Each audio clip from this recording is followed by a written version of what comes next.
sure.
Thank you.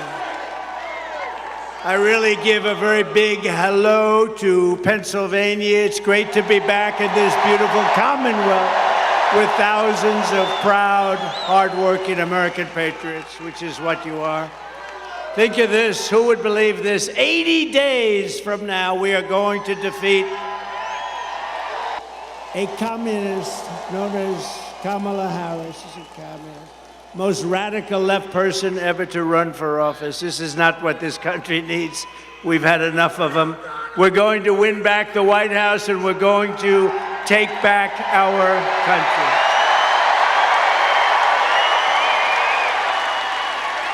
Kamala Harris is a super left liberal who ruined San Francisco, ruined California, and delivered a badly broken economy, a badly broken border, which gave us a dangerous world of chaos, death, and destruction. Just take a look at what's happening today. We were a respected country. Now the whole world laughs at us. We're a bunch of foolish people to have allowed this to happen, but we're going to bring it back. We're going to bring it back very fast. We'll close up the borders. We'll drill, baby, drill. We're going to do things that are going to be very good. Very good, very fast. It'll happen very quickly.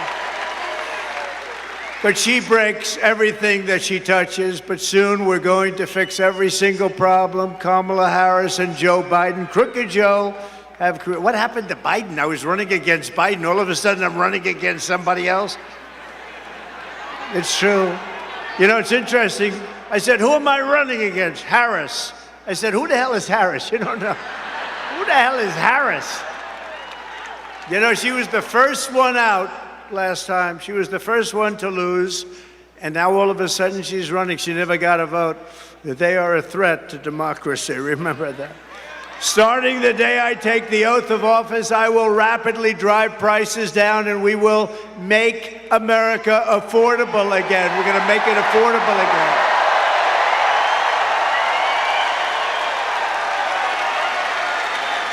Under Kamala Harris and Crooked Joe Biden, the American dream was dead, and it is dead. It's dead as a doornail. They'll never bring it back unless we win. If we win, we're going to have the American dream alive, all for your beautiful children, your grandchildren. Will be back with us. Her radical liberal policies have caused horrific inflation, decimated the middle class, and gutted the finances of millions of American families. And you know what I'm talking about, because everybody in this room has been devastated by what they've done. They have no idea. They're grossly incompetent people. Real incomes are down by over $2,000 a year. Think of that. Minimum. And ours up 5 times that amount, more than 5 times that amount. Her price hikes have cost a typical household a total of $28,000, and that's called the Kamala Harris inflation tax. She was there for everything. You know, when she sits and complains, hey, look, Joe Biden hates her, okay? Hates her. You don't mind if I go off teleprompter for a second, do you? Joe Biden hates her. This was an overthrow of a president. This was an overthrow. They went out, you know, I spent $100 million fighting Joe Biden. They told him he couldn't win. His debate performance wasn't the best ever. But they said mine was the best ever. But they said his debate performance wasn't. I look forward to debating her, by the way. She'll be easier. She'll be easier than him. Her policies are so bad. Her policy, remember, her father was a Marxist economic professor. He was a Marxist, an avowed Marxist. This is not what we want in this country. And think of it. Does anyone here feel richer under Kamala Harris and Crooked Joe? Is anything less expensive under Kamala Harris or Crooked Joe? No. It's been devastating. Inflation has been devastating under this group of people that have no idea what the hell they're doing. Are you better off with Kamala and Biden than you were under President Donald J. Trump? I don't think so. You know, they do polls on this stuff, and I'm at like 93%. I said, so why are we having an election? They didn't have an election. Why are we having an election? How would you like to be Biden? He's working, he's spending money, he's trying. They wanted to have a debate. That's the thing that started it all. You know, if I didn't debate him, he'd still be running right now. But I believe she will be easier to beat than him because she's a truly radical left lunatic. And with him, he never really believed it. Of course, I don't know if he knew anything. I'm not sure. But he didn't really believe it. She totally believes it. She wants to destroy our country. With 4 more years of Kamala, your finances will never recover. They will only get worse. They're only going to get worse. The stock market, and you have some of the most brilliant people on Wall Street saying this, the stock market is only up because they think I'm going to win. And if we don't win, according to many people, including one of the greatest Wall Street prognosticators named Scott Bessent. Has anyone heard of him? One of the most brilliant guys on Wall Street. If I don't win, you will have a 1929 style depression. Enjoy it. I believe that. I believe that. I believe it. A lot of people believe it. So we're not going to give them the chance, okay? We're not going to give them. And your state's going to be ruined anyway. She's totally anti-fracking.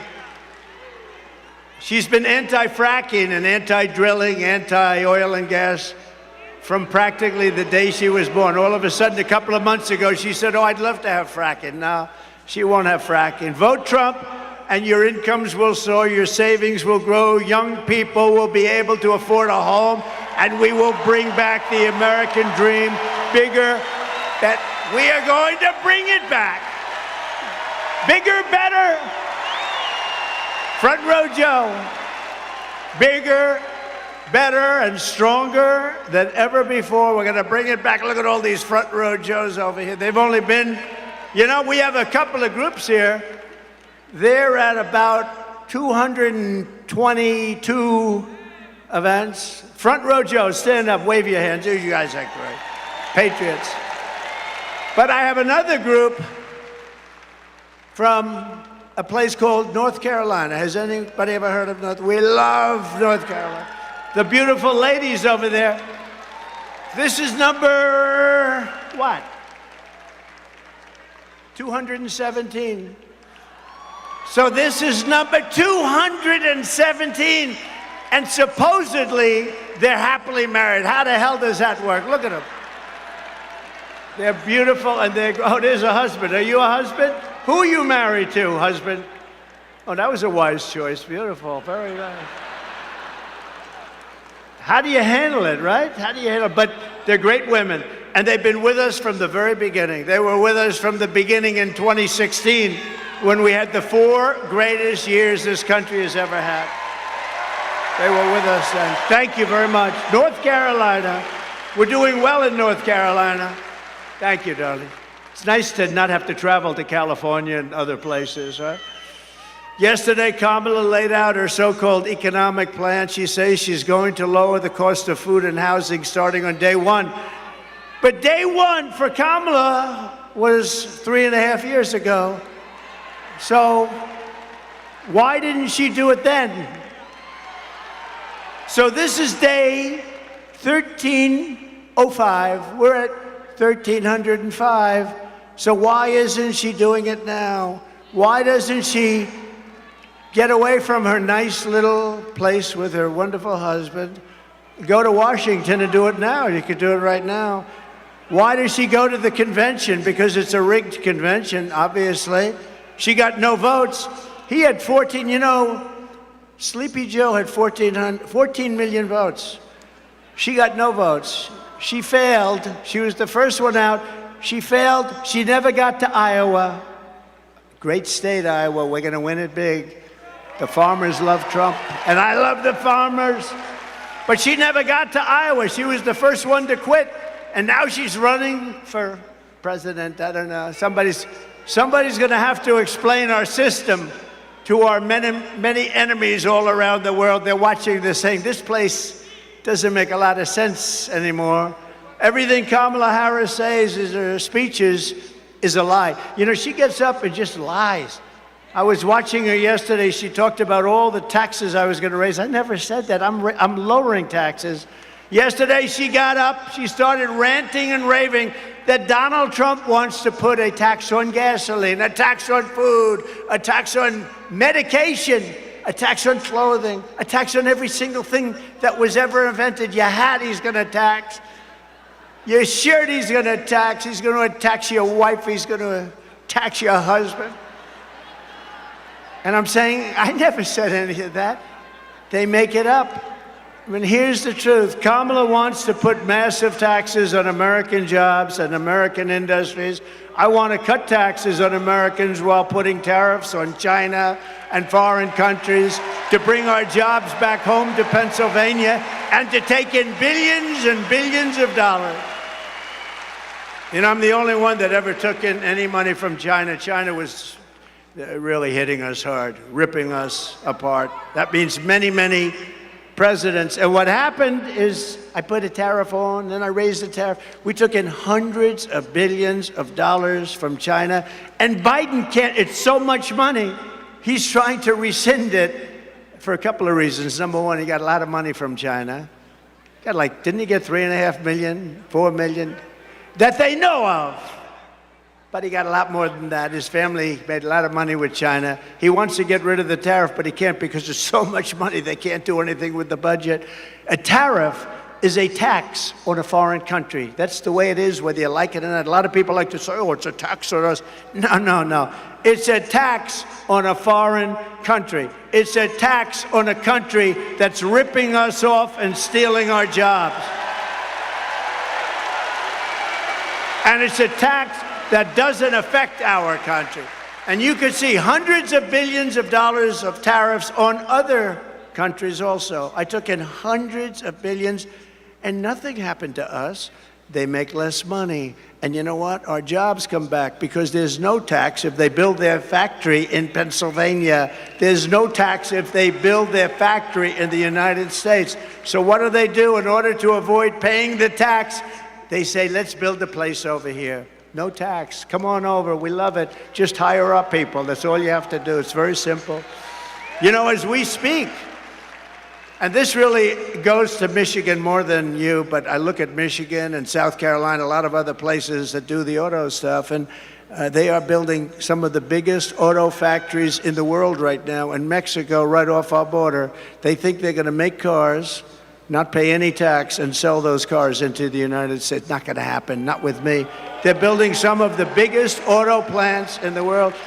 And you know who owns those auto plants? They're built, they're made, and being built in Mexico. You know who owns them?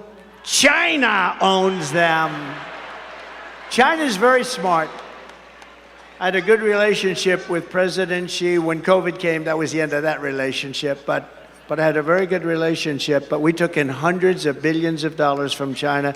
Think of it, Bush, Barack Hussein. Did you ever hear of Barack Hussein Obama? Have you heard of him?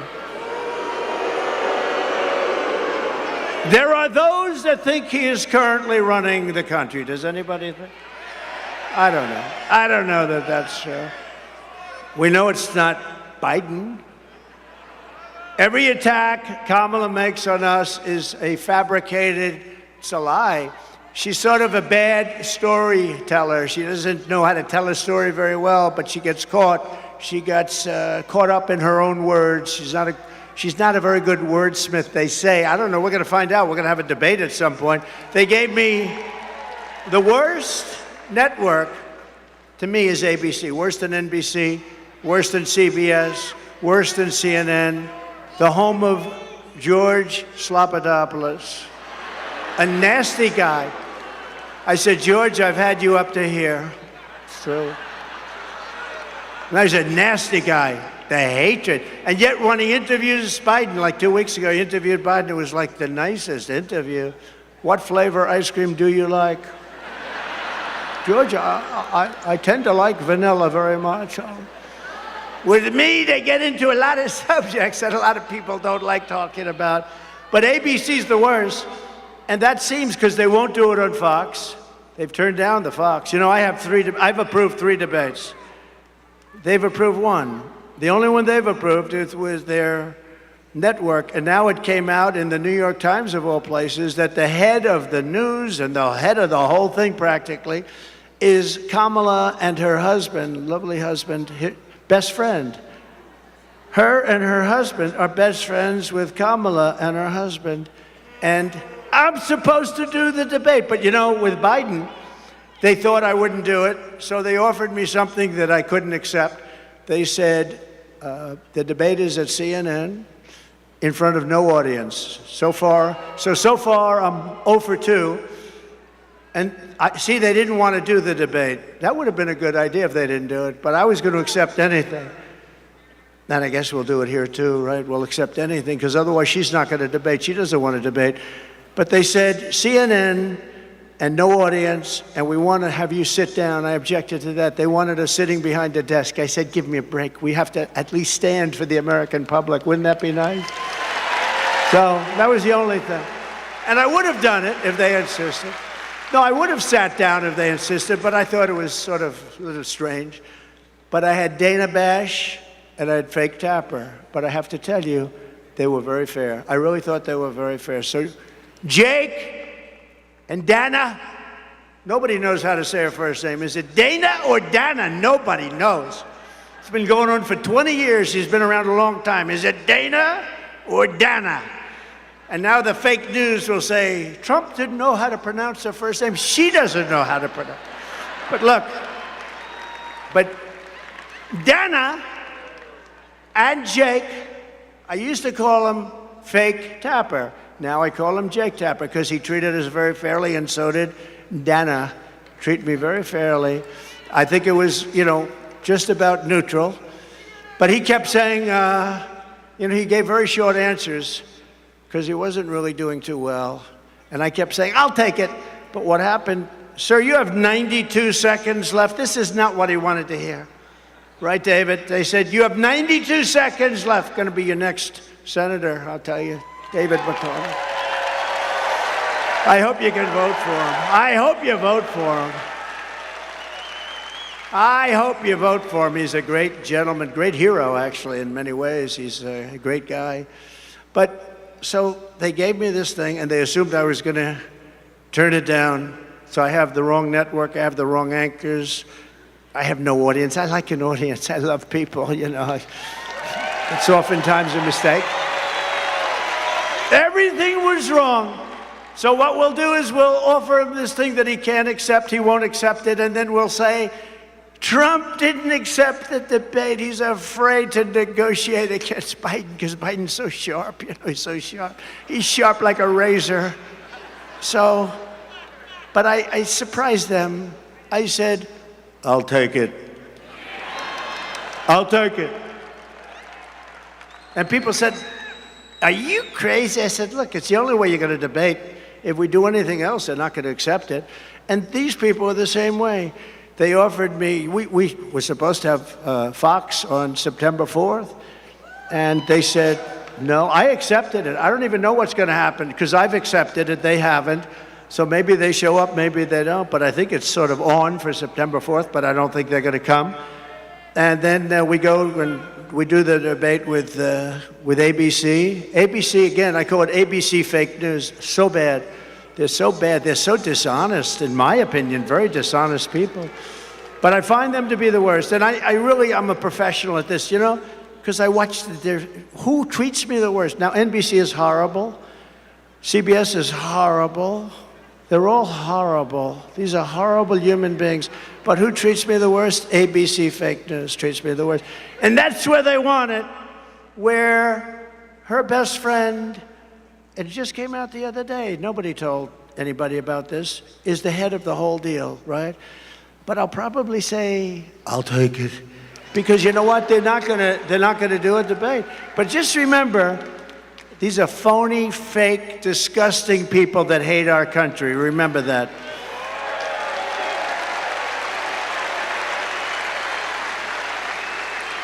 And also remember that every attack that we make on Kamala is something that she said on tape or something that she's actually done. All of these attacks are things because she said all of it. She said, I don't want fracking in Pennsylvania. She said it hundreds of times. I don't want it anywhere. Then a couple of months ago, when the polls are showing that she's getting clobbered, well, actually, nobody actually thought they were politically correct. They wanted to be politically correct because they wanted, they had 11 different people, and they put her name in to be number 12, and they had a vote. She came in last. So she picked somebody. Think of it. How about the guy she picked? How bad is he? Right? How bad is that guy? David, where did these people come from? He recently signed a bill in a state that I love, but a state that hasn't been won by a Republican because it's a corrupt state. But the people are not corrupt. The people are great. Since 1972 has it been won. Think of that. And I thought we won it twice. I said, there's no way we lose Minnesota. But he signed a bill for all young men's bathrooms and men's bathrooms have to be equipped with a tampon selling machine.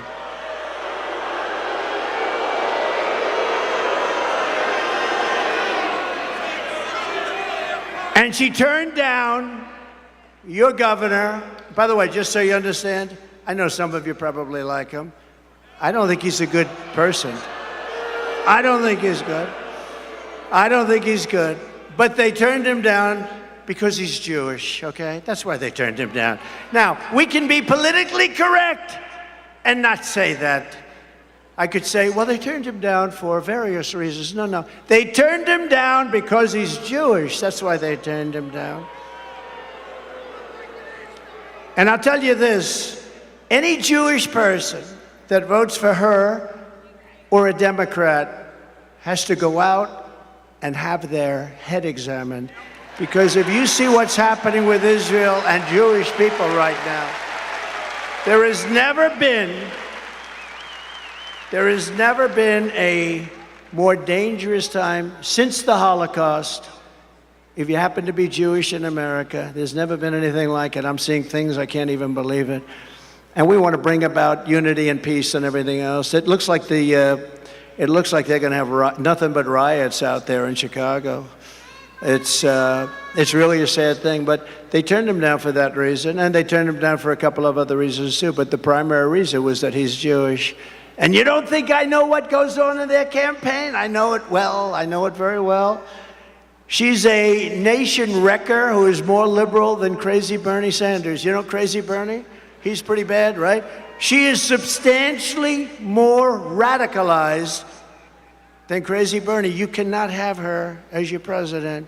She ruined San Francisco. She ruined the state of California. You know, she was the district attorney and she was the attorney general of the state. I heard the other day, and this isn't anything, I'm just saying, they'll say he was rambling. I don't ramble. I'm a really smart guy, you know, really smart. I don't ramble. But the other day, anytime I hit too hard, they say he was rambling. Rambling? You know, I get up and I make a speech. I go for sometimes 2 hours, 2.5 hours, because, you know, people are waiting outside for 3 days, 4 days. You guys were waiting out there for a long time. Front row Joes are waiting out. I don't know how you guys do it. And I feel I have an obligation to speak and speak in a certain way and speak a little bit longer. You know, how would you like it? A guy's waiting with his family for 3.5, 4 days. They have a tent. And the tent is set up. They have hundreds of them, and they wait. And then I walk in, speak for 15 minutes, and leave. I don't know, somehow. Would that be okay, North Carolina? I don't think so, right? They want me to speak all day. You know, when I leave, I did one 2 hours and 15 minutes, and I'm leaving. And they're screaming, no, sir, more. We want to hear more. I said, I can't. I can't speak more. What the hell else am I going to say? Our country's going to hell. That's all I can say. We're a nation in decline. You know, we were talking about that before. My phrases are copied so much, right? I use the term oftentimes in closing, we are a nation in decline. We are a failed nation. And I think it's a beautiful phrase, although I don't like the topic very much. I don't like what it represents, but there's a certain beauty.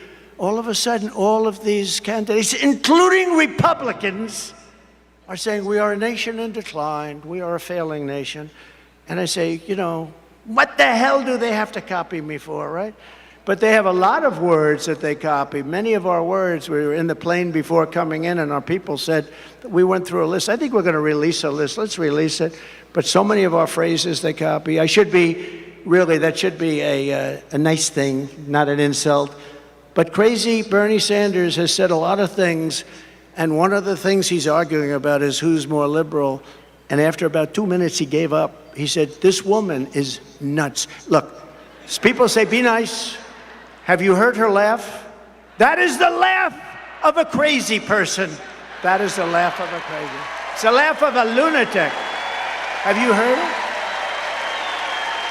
it? You know, they prohibited her. They prohibited her for laughing. I've been waiting for her to laugh because as soon as she laughs, the election's over. But we're winning by a lot in Pennsylvania. I think the fracking got her. The fracking got her. But she has been prohibited from laughing. You know, she used to do an interview. She, who the hell laughs at an interview like that? You know, I'm interviewed all the time. I may smile. I mean, they're asking you questions about things that it's not really it's not like a comedy club.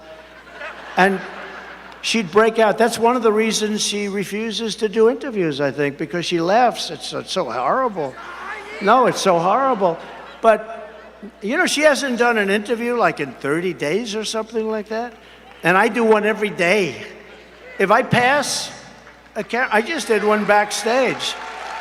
I just did one backstage with a very good reporter. But you're supposed to, don't you sort of have an obligation? You know, you're running. They're going to try, this is her form of the basement. Now, the basement for him was good because, you know, they had COVID. They didn't want him to catch COVID. He ended up catching it anyway. But, you know, it's a very dishonest, the whole system is very dishonest. But she should be at least talking to the press. She hasn't done anything. But she's prohibited from laughing. They said, your laugh is horrible. Never laugh, ever. So she's walking around with her mouth like almost sealed shut. She won't laugh. I want her to laugh. And then we'll just claim victory. Ladies and gentlemen, I'd like to thank you very much. But we have a little video that we just put up. Would you like to see it? Go ahead, just look. Yeah, I am radical. We need to get radical about what we are doing and take it seriously. As President of the United States, I am prepared to get rid of the filibuster to pass a Green New Deal. There's no question I'm in favor of banning fracking. We have to have a buyback program, and I support a mandatory buyback program. I believe it will totally eliminate private insurance. Let's eliminate all of that. But would you support changing the dietary guidelines? Yes. You know, the food pyramid, what people Yes. Yes. to reduce red meat specifically. Yes, I would.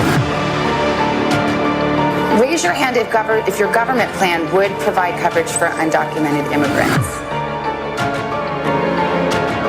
Where do you stand on defund the police? This whole movement is about rightly saying we need to take a look at these budgets. Harris asserted that ICE is perceived as the modern-day Ku Klux Klan. Are you aware that there's a perception? I see no. Are you aware that there's a perception? That puts ICE in the same category as the KKK. Is that what you're asking me? I see no parallel. I'm not finished. I see none. And yeah, I am radical. We need to get radical about what we are doing.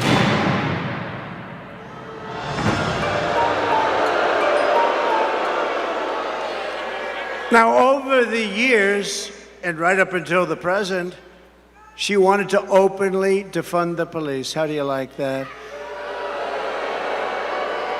In Minnesota, when they were burning down the state, and in particular, Minneapolis, they were burning it down. Remember the CNN fake reporter? He got up, the one with the nice shaved head. He got up. This is a peaceful rally. This is a rally of love. Behind him, the entire city was burning. It looked like World War II, right? And by the way, speaking of World War II, she will bring us into World War III, and it'll be a war. That'll be a war like never before because of the weaponry. No more army tanks going back and forth shooting. We've left a lot of our, I rebuilt the entire military, and we left a lot of that in a place called Afghanistan, that billions and billions of dollars we left it. In the most embarrassing moment in the history of our country, we left billions of dollars, 13 great soldiers killed, think of it, left many hostages, many people have been left behind. But think of what happened there.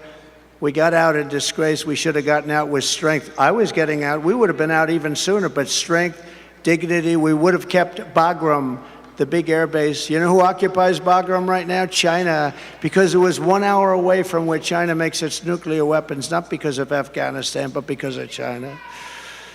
But China occupies it right now. Thank you very much, President Xi. Enjoy our billions of dollars of construction that took place years ago. They spent billions of dollars many years ago. 1 hour away, think of that, where they make their nuclear weapons.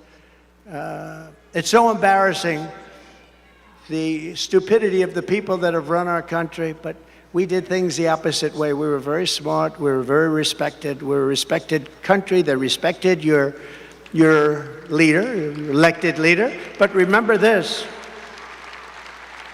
Viktor Orban of Hungary, Prime Minister of Hungary, they asked him pretty recently, they said, what's going on? The world is coming to an end. He said, if you want to stop it, re-elect the United States, re-elect Donald Trump, because when he was there, we didn't have any problems. We didn't have problems.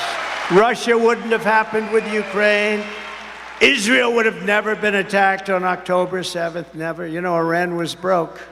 Iran was broke. They had no money. I told China, you buy oil from them, you can't deal with us. I told that to many countries, anybody that dealt there, so they didn't buy oil. Oil's the whole thing, the big deal. And they were broke. Now they have $300 billion. Think of it. They have $300 billion now. They have plenty of money. We're run by stupid people, and we have to change it. We're not going to have a country left. We're not going to have. We didn't let countries take advantage of us. France was going to charge our corporations tremendous amounts of money for doing business in France. You know this, David. David is very familiar with what happened. And I went to my people, I said, tell them we're not going to put up with it. They're not going to charge our companies because we want our companies to do well so they can employ people. It's sort of simple. I didn't even like a lot of the companies that they were dealing with. I should have said, oh, great, let them charge. What the hell do I care? but they're American companies. And I said to Emmanuel Macron, I said, call him, because my people failed to make a deal. I said, you make a deal, you have 1 week, come see me. At the end of a week, they came to see me. Good people, smart people, very smart people. Secretary of Treasury, smart guy, Mnuchin, others. They came back to see me. Sir, we're not able to make a deal. They're going to charge our companies a tax. I said, no, they're not going to do it. You don't understand. They're not going to do it. Come back and see me. You have 1 more day. They came back. Sir, they won't do it. They've already passed it in their so-called legislature. We're not going to do it. They're not going to be able to stop it, sir. I said, we'll stop it. Get Emmanuel Macron on the phone. I got him on the phone. Emmanuel, how are you? So nice to talk. Oh, Donald, it is so nice to speak to you. It's beautiful. I wish I had his accent. I would have been president 20 years ago. But I said, Emmanuel, I understand you're charging our companies a lot of money. Oh, well, you know, this has been in the works for many years, Donald. And yes, it is done. It is really done. There's nothing we can do about it. I said, okay, good. Emmanuel, here's the story. If you don't get rid of that tax within 24 hours, starting on Monday morning, it was a Friday, I'm going to charge every bottle of wine and champagne that you send into our country. I'm going to charge you a tariff of 100% on every bottle, and you will not be sending too many bottles of champagne and wine. And he said, Donald, that is not fair. That is not fair. I said, no, it's not fair for you to be charging American companies to do business in your country. No, it's not fair, Emmanuel. Emmanuel, get back to me in 5 minutes and let me know. He called me back in 2 minutes. He said, Donald, we have decided that we will not be charging you any taxes for the American companies. No reason. I did so many of them. I did so many. I could stand up here all day and tell you different stories. I just used the telephone. I could stop the war with a telephone. I could stop what's happening in the Middle East with a couple of telephone calls properly played. Horrible. Horrible, horrible, horrible. We have people that are, they're babies. In many ways, I guess they're stupid, you know. People say, please don't use bad language. Please don't call people stupid. They're stupid people. How else do you describe it? I want to use a different word, a more sophisticated word than stupid, but there's no word, it's a perfect word. They're stupid people. I think they're also, by the way, if I might, they're also corrupt. They really are, they're corrupt. They get a lot of money from a lot of people. We're not going to let this socialist lunatic, and she's a socialist lunatic, that's the other thing. Please, sir, please don't call her a lunatic. I said, but that's what she is. She's a lunatic. She's a lunatic. She's going to destroy our country. And she's going to break our economy even more than it's broken. We have a broken economy. Our supply chain is gone. You know, you order something now. I don't know how many of you are in business, or even if you're ordering as a personal order, the order doesn't come. The supply chain is broken. Who ever thought of it? We never even talked about supply chain. Supply chain just worked. And because of what they've done, they've broken our supply chain. On Election Day, we're going to tell her that we've had enough. We said, Kamala, you are a horrible vice president.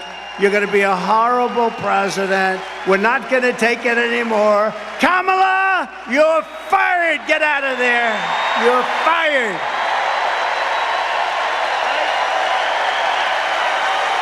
Not going to take it anymore, Kamala.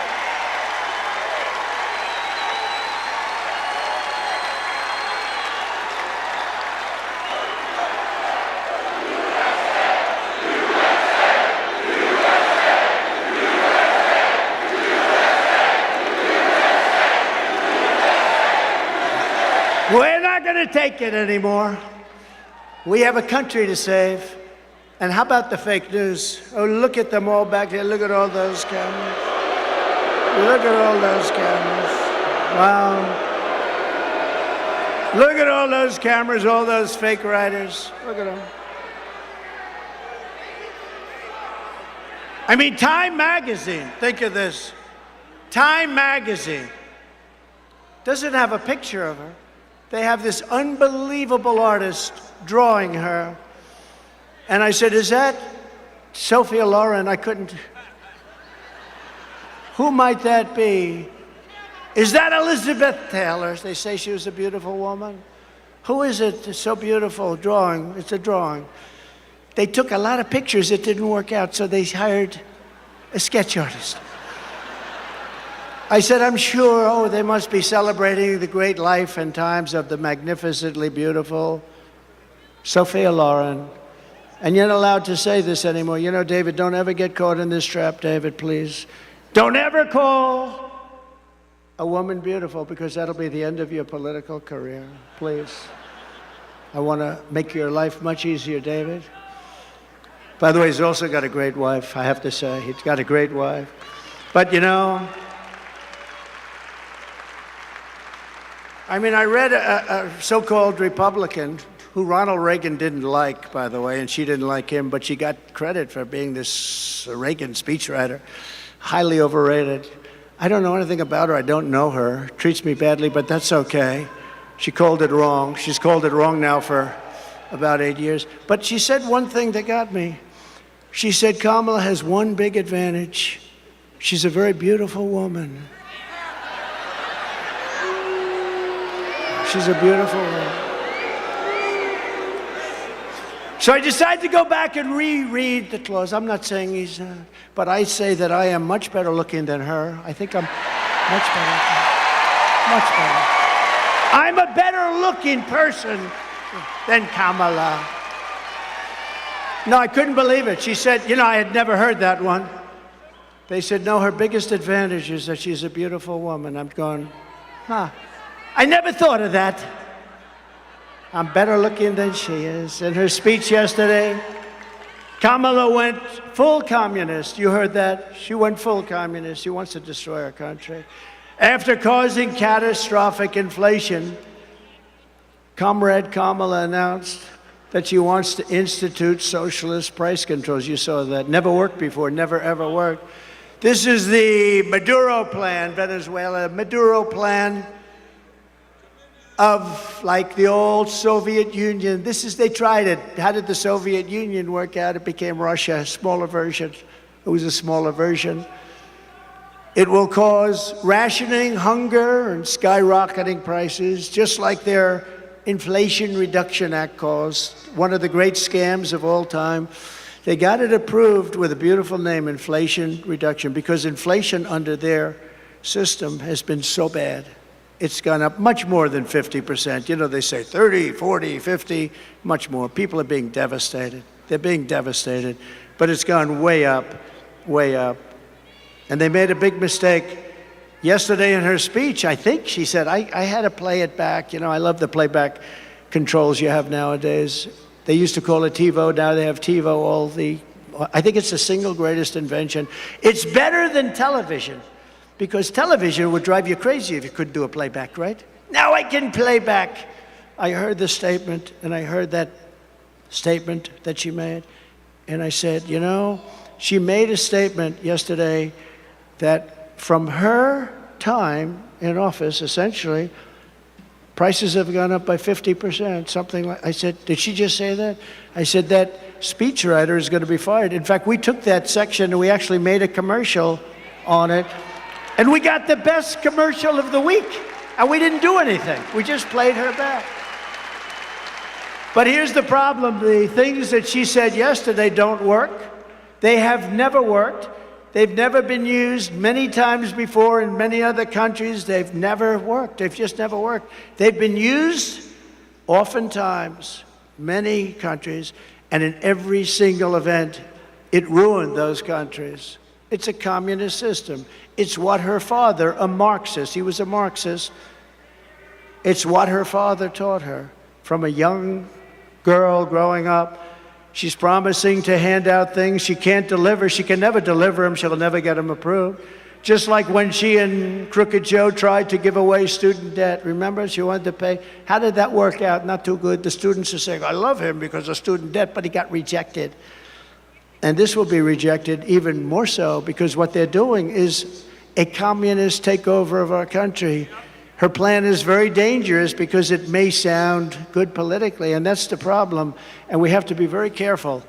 Because when somebody gets up and says, we're going to give you everything, $25,000 for a house, we're going to give you all sorts of little goodies, free health care, we're going to give you everything, universal health care, sounds so beautiful.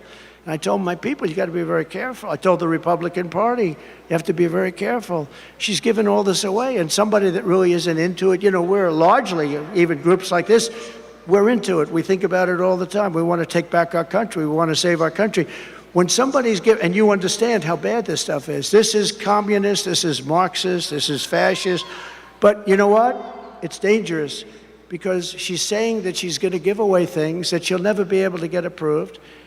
She wants to increase the number of justices on the United States Supreme Court to 27. 27. I used to hear she was going up to 11. And then I heard it was 13, but then they said that's an unlucky number, so they went to 15. Yesterday, for the first time I heard, 27. We'll have to rebuild the entire Supreme Court because they won't have enough room for the judges. They won't have enough. And by the way, how courageous were our justices of the United States Supreme Court? What they did, they're saving our country. They're actually saving our country. What they've done is, they passed things that were so important, and they did it for the right, not for the wrong. They did the right thing. They did the right thing, and I just have such respect for them. The job they've done against, and the radical left plays the ref. The great Bobby Knight, he supported me. He used to fight with the referees all the time, scream at him, Bobby, please, don't do that. It's not going to work. He said, you're right, it's not going to work now, it's going to work for the next one. And the next call, there'd be a flagrant foul, and they wouldn't call it. They didn't want to get screamed at. The radical left harasses our judges and harasses our justices. They scream at them, they call them names, they say they're incompetent, they're horrible, they're this, they're that, they should be impeached. They're constantly saying they should be impeached. But they're screaming. And you know what? It has an effect on some people, but so far, they've been very strong. It's really horrible. I believe it's illegal what they do. And I'm trying to give you things that you've never heard before, and this is true. I believe they are playing the ref.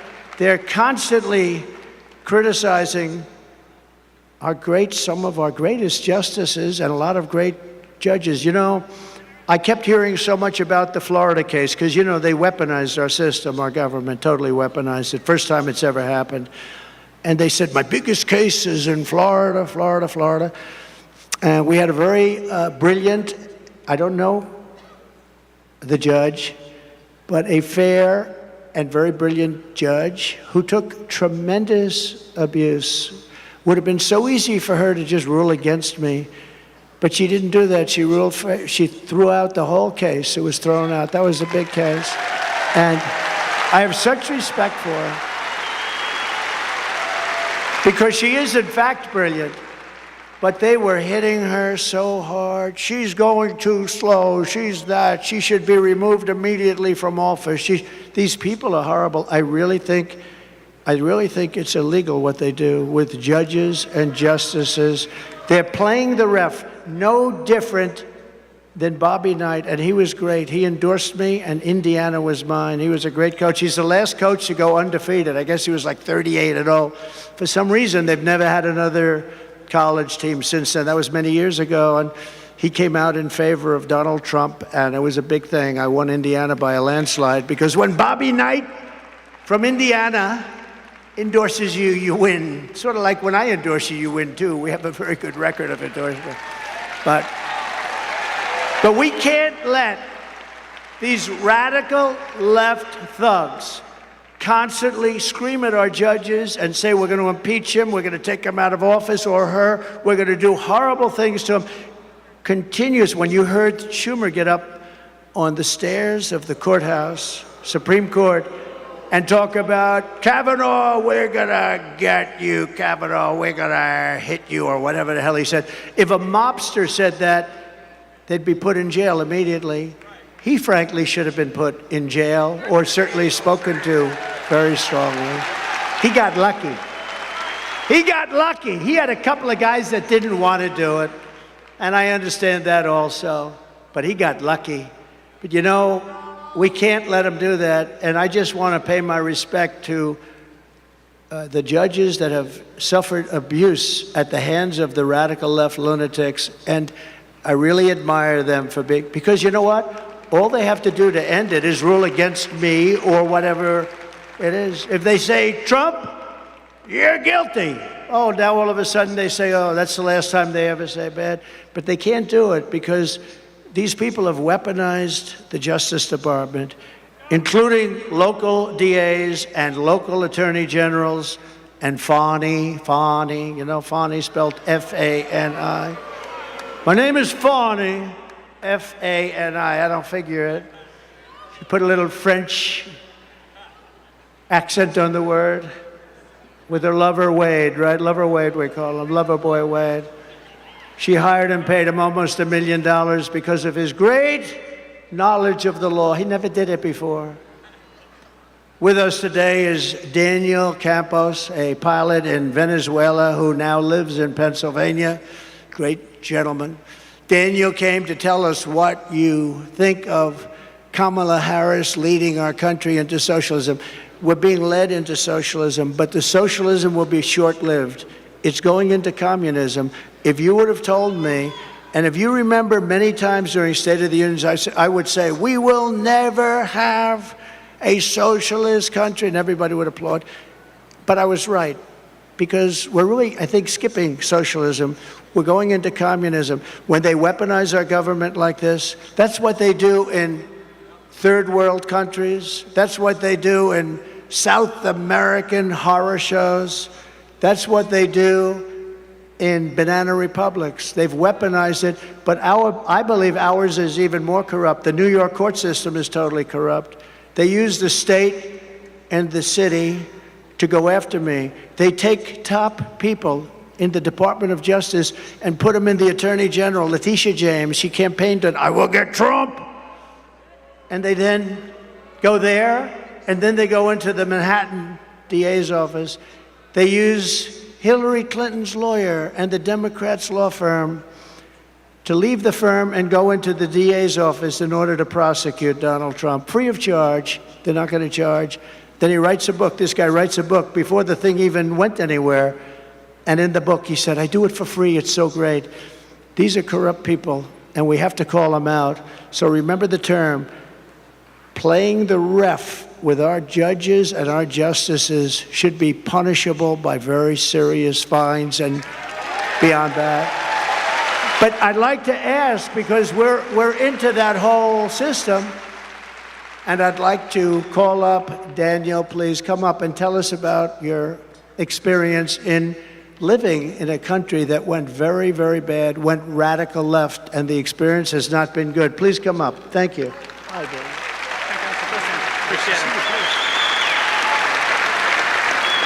Okay. All right. First of all, hi everybody. Thank you for coming here and supporting the president.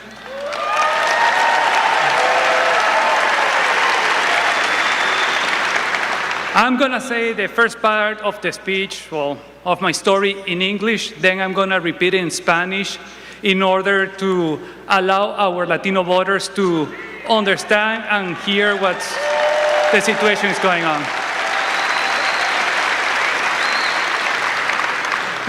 First of all, as the president already said, I'm from Venezuela. I left the country in 2007 because of communism. I still have family there.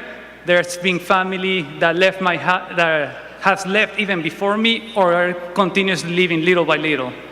But going further back, my grandparents from my mom's side were from Cuba. They were at university when the communist revolution was going on, and they end up leaving to Venezuela. They only have the money they received for their wedding present, and they were living in a mid-house, going to school, and trying to move ahead. My granddad ended up becoming a doctor and had a family raising 3 children, my mom and my 2 uncles.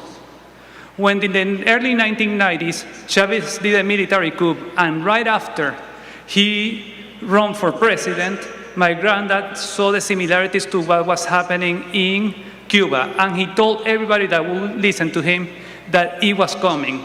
And everybody was like, no, this is Venezuela, this is not Cuba, this will never happen to us. And guess what? It happened to us, and has been happening to other Latin American countries as well. So when they tell you here, it will never happen, that's not true. We lived it, now here we are. So in 2007, we ended up leaving because the socialists and the government started changing the education system to make it more like the Cuban education system. It might ring a bell to what's going on here as well. So it's extremely important for everybody to keep this in mind. And if you don't mind, I'm going to switch to Spanish for our Latino speakers. Thank you. Para todos los latinoamericanos, gracias por venir aquí y soportar al presidente Trump. Es importante que entendamos que lo que ha pasado en nuestros países en Latinoamérica puede pasar aquí. Como mencioné, mis abuelos son de Cuba, se fueron por el comunismo, llegaron a Venezuela, sin ninguna base, solo un poco de dinero, salieron adelante y mi abuelo se convirtió en doctor y crió a mi madre y a mis 2 tíos. Cuando Chávez hizo el atentado, el golpe de Estado y después corrió por presidente, mi abuelo trató de advertir a todo el mundo que esto era exactamente como Cuba. Nadie le hizo caso. ¿Qué pasó? Chávez entró y 20 años después aquí estamos. Tienen que recordar que si pasó en un lugar, puede pasar aquí también. No crean que porque Estados Unidos, gran economía, no puede pasar. Puede pasar y vamos encaminados. Al menos que tomemos un paso diferente. Y yo por eso pienso que Trump es la mejor persona para hacerlo. Going back in English, that we are going on a path that is taking us to what Venezuela became. And the only way right now that we can avoid keep going down that path is making Trump president again.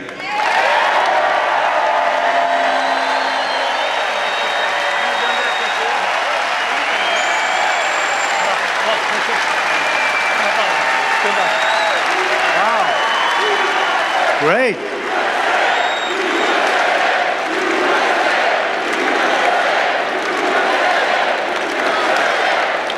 What a fantastic job. I said, have you done that before? He said, no, sir. You are something. All right. Next what office is he going to run for? I think we're going to endorse him so fast. Thank you very much. No, it's such a problem because, it's a very dangerous situation. She's giving everybody free everything. It's never going to happen. Remember, the college debt, the student debt they were going to give, it never happened. It was just all talk. Then he said after getting totally rejected, he came up with another plan, which is even dumber. But what happens is they talk. These things will never happen, but it's very dangerous because politically, maybe somebody says, oh, that's great, that's great. It's the end of our country. We can't do it. We can't do it. So I really appreciate that. That was beautiful. It was so well done. Amazing. Thank you. In addition to defeating Kamala Harris, you need to defeat your terrible Democrat Senator Bob Casey. I've been in Washington for a long time. I mean, I barely met the guy. Most of these guys I get to meet in one form or another, for better or worse. I hardly know this guy. I never really remember meeting him. He obviously created a great impression. But he's not a hard worker. He's cruising on his father's past. I met the father. I think I knew the father better than I knew the son. But Bob Casey voted for every bill that caused the worst inflation in the history of our country, in my opinion. They call it decades, but I believe it's the history of our country because they're not using the real things. Like mortgage rates went from 2% to 10%. They don't say that. That's inflation. They don't say that. And you can't get any money at 10% either. We had it down to 2 and 2.4, 2.5%. And now you can't get the money at 10%. They don't have any money. He voted to open borders and the war on Pennsylvania energy. You know, Bob Casey voted against all of this stuff, against your state. But you don't know it because, you know, you have other jobs. You're not watching Bob Casey. That's why you need to fire Bob Casey, and you have to elect a man named David McCormick for the U.S. Senate.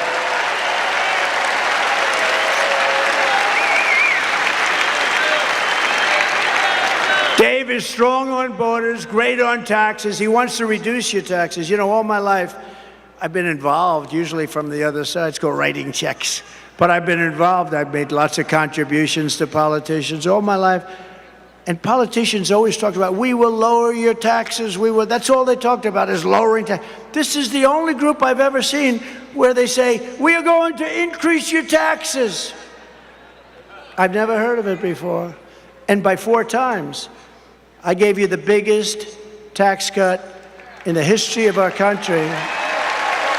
And bigger than the Reagan tax cuts. And they expire in a few months, and they want to not renew them. If that's the case, you're going to pay 4 times the tax that you're paying right now. And then they, on top of that, want to increase your taxes to pay for the Green New Scam. You know what the Green New Scam is? The oceans will rise 1/8 of an inch over the next 400 years. But they don't talk about a madman that's building nuclear missiles right now. That's your real global warming. It's not this. Your global warming is war. Your global warming is going to be nuclear weapons. Nobody talks about that. They don't ever mention it, but they talk about an ocean that's rising, which will give you slightly more beachfront property if it happens. Now think of it. But they don't talk about somebody that's got very evil intentions. Look at Iran. I stopped them from building a nuclear weapon, but this guy is going to give it up. He's going to give it up. So David McCormick, and I've known him for a long time. He's an amazing man, a tremendous education, tremendous military background, and he's a very strong guy, and he loves the state. I really hope you give him a chance. It's not easy, and I was just talking to him. You know, a guy's been in office for years. He's done nothing. He's done nothing. In that way, it's good, but in another way, it's tough because, you know, you've seen his name a little bit. You don't even see his name. Most people don't even know. If you ask who are the senators, they may choose the one that didn't do so well in a debate, but won, right? He didn't do too well in a debate. I wonder who did worse in the debate, Biden or him? I think maybe Biden did. I think, actually, he's made more sense than a lot of other people over the last few months, in all fairness. He actually has. I commend him on that. But nobody knows about Casey. Nobody knows about him, even though he's been there for years. His father was there for years.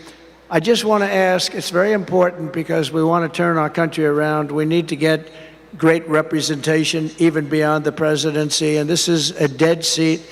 It's a seat that voted with this group of people, Barack Hussein Obama and Biden, and her, because she was a part of it. You know, she's now trying to claim that she has nothing to do with Biden. She had nothing to do with the administration.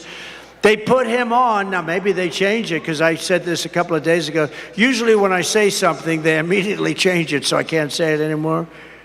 But they gave him speaking on Monday night. Now, maybe have they changed it? I don't think so. Monday night is considered on a convention Death Valley. It's Death Valley because people aren't watching Monday night. So they deposed a president. It was a coup of a president. This was a coup. Nancy Pelosi, crazy Nancy. She's crazy as a bedbug. Crazy Nancy went in and laid it out. And she never thought he was good because she's smart, cunning, nasty, mean, but she's crazy. And she went in and she said, "You're getting out." And he said, "No, I'm not. Only God will get me out," right? Isn't that what he said? Only God. And within about 24 hours, he announced that he was going to get out. And he won it. He went through a primary system. She didn't. He beat her in the primary. She ran along with 22 people. She ran. She was the first one out because she was no good. She was no good. And now she's running. And this is not what our country is all about. And he feels terrible, and he's a very angry man. I watched him yesterday. He's a very angry man. I think he hates them more than he hates Donald Trump, and that's hard to believe. I really do. He's an angry man, and he should be an angry man. They walked in, and they stole the presidency of the United States from him. Now, I think he was a terrible president. I think he was the worst president in the history of our country. I think that Jimmy Carter is the happiest man on earth today. He's not a young man, because Jimmy Carter's presidency was brilliant by comparison to this. But she was a big part of it, and she's going to be an even bigger part. Now she wants to give our whole country away. And just as Daniel and others have said, I mean, our country's going to die, and yet it's scary because she's given so much away. I mean, who's not going to vote to get some money for a house? It's never going to happen. It's trillions of dollars. It's never going to happen. But who's going to vote? I mean, people will maybe vote for this. I said before, it may be good politics, but it's going to destroy our country. The Washington Post, one of the most evil print journalism. They've lost a lot of people over the last couple of years. It's nasty. They came out with an editorial excoriating her. Actually, I spoke with Jeff Bezos just for almost the first time. I met him once before, and he was so complimentary on the way we handled the horrible situation that took place recently, and I appreciated that. But we talked a little bit about the paper, and their radical left paper. They excoriated her in today's editorial, excoriated her. And I give the Washington Post tremendous credit. I believe the New York Times did or is about to do the same thing. But when they're going after somebody because they're far, it's not even left. Every single country that's done this, it's been done many times because it's so easy to say, I'm going to give you this, I'm going to give you that, we're going to put price controls on food. How do they do that? We're going to say the beans are going to cost this, cereal's going to cost. Does it work? And what happens is you end up with huge inflation and no product because you can't make it anymore because they lose money hand over fist. So it doesn't work. But it's scary because sometimes people vote for it because it sounds good. It sounds good, but it's really bad. We're going to give you tax cuts. We're going to give you additional tax cuts. We made our country wealthy. We made our country better than it had ever been before. And we did it. We did it. We had, the big difference is we had a man serving for 3.5 years with her at his side. And we had us, and prior, we did a great job on COVID, never got the credit. I got great credit for the economy, in all fairness to the fake news. I got great credit for the economy, great credit for the military. We defeated ISIS. We had no new wars. We rebuilt our military. Think of that.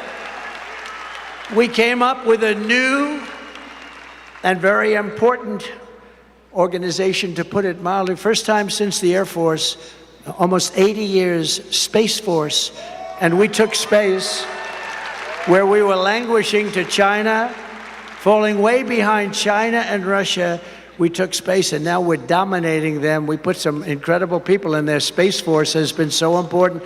It'll end up being one of our truly important, already is. I mean, it's coordinating with this, but we created Space Force. We did so many things, right to try, medically, right to try. If you're terminally ill, you had no right to get medicine. Now you sign a document. They tried to get that for 58 years. 58 years they were unable to get it. I sat everybody down, the labs, the doctors, the insurance companies, and the country, because they didn't want to be sued. Somebody's terminally ill, they take something, they die, and then the family sues them for killing the mother, the father, the sister, the brother. And I said, no, you're going to sign a document, and you're not going to sue anybody. but you're going to go home and you're going to have the greatest drugs in the world that won't be approved for another 4 or 5 years, are terminally ill. And we have saved thousands and thousands of lives. Thousands. So we did a lot, and we have a lot of other things planned. Oh, by the way, all of that great work done. We have the greatest lab technicians, the greatest doctors, the greatest laboratories in the world. All of that under her system gets wiped out. They're close to a lot of great cures. I worked very hard on that. I also worked very hard on the FDA, getting them to bring it down, because it was going to take an average of 12 years to get something approved. I got it down to 5. I wanted to get it down to 2, but things have to happen. But we got it way, way down, and we came up with things. And we have thousands of people that are living today that were considered terminally ill just a short while ago. It's one of the things I'm most proud of. It's called Right to Try. And hopefully nobody in this room needs it. But if you do, you don't have to go to Asia, you don't have to go to Europe, or if you have no money, you go home and you die. That's what happens. Mostly people don't have any hope. They go home and die. Now you have Right to Try, and thousands of people are living right now that would not be living. We're also pleased to be joined by a very special man, a friend of mine who's been a warrior from day one, Dan Muser, Congressman Dan Muser. Thank you, Dan. Great job. Mrs. Muser, thank you. What a great job. Thank you. Thank you both for being here. He's really been, I'm telling you, he's been fantastic. A man who would defend me a lot on fake news CNN, a former senator from your state who was your Commonwealth, who was frankly a very talented man. He was very good on television. He spent most of his time defending me. Rick Santorum, former senator. Rick, thank you very much. I appreciate the defense. Thank you. Former Congressman Fred Keller. Fred, thank you very much, Fred. You look good. You look good. He looks good. Pennsylvania Treasurer Stacey Garrity. Thank you, Stacey. Great job you're doing. The next congressman from Pennsylvania's 8th Congressional District, Rob Brenahan. Thank you, Rob. Good. Great primary win. That was a big primary. I endorsed him. Great job. That was a big win. Candidate for the 7th Congressional District, Ryan McKenzie. Ryan, thank you. Congratulations. A man who we picked because, unlike a lot of states, including this one, we were leading by a lot, and then all of a sudden, a miracle happened. We had another miracle happen about 4 weeks ago, too. But this was a big miracle, and they found millions of votes. They found a lot of votes. But they didn't do that in North Carolina, where he was the head of the Republican Party. And I said, who is that guy? His name is Michael Whatley, and we appointed him the head of the RNC, the Republican National Committee. And he is doing a fantastic job. Really, really a great job. Thank you very much. He's going to keep their cheating down to a minimum, right? Maybe nothing, but, we know them better. They won't stop. They won't stop. We have an expression, too big to rig, right? Too big to rig. And we're leading by a lot, even though we now have to run against somebody. Think of it, I spend $100 million? Now I have to run against somebody else. Is that fair? I think they should reimburse me for the $100 million. Who wants to collect? Does anybody want to go and collect? I'll get Front Row Joe to collect.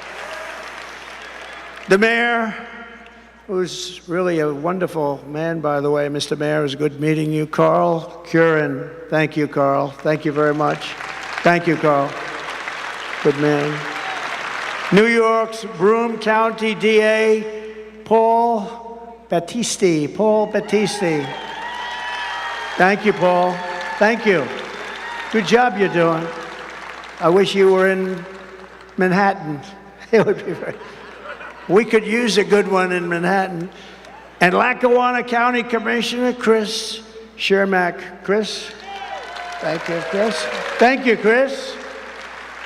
Good job. On my first day back in the Oval Office, I will immediately sign an executive order directing every cabinet secretary and agency head to use every power we have to drive prices down. But we're going to drive them down in a capitalist way, not in a communist way.